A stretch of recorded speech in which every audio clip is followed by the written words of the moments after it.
al-iqtisadu fi taa, watu kufanya uchumi katika ibada. Ndugu zangu watukufu wa Islam, umezoeleka kwamba kila wakati tukiipata Ramadhani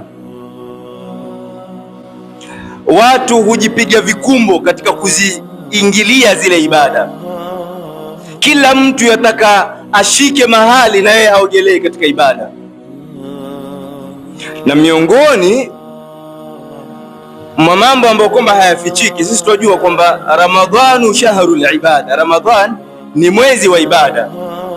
Lakini miongoni mwa matatizo makubwa ya wafanyaji ibada ni kuwa wanazifanya ibada pasina mipangilio, mpaka ikafika hatua ya kwamba kila mmoja wetu ikiangaliwa ile grafu yake ya ibada mwezi mzima huu wa Ramadhan, utaipata kwanza kabisa Ramadhani ya kwanza ibada zake zimepanda mpaka top kule juu.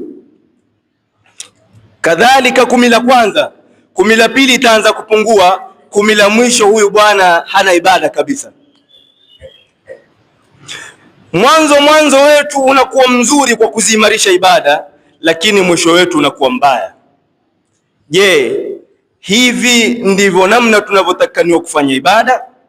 Walillahi alhamd, misikiti itajaa mwanzo wa Ramadhani mpaka hakuna nafasi.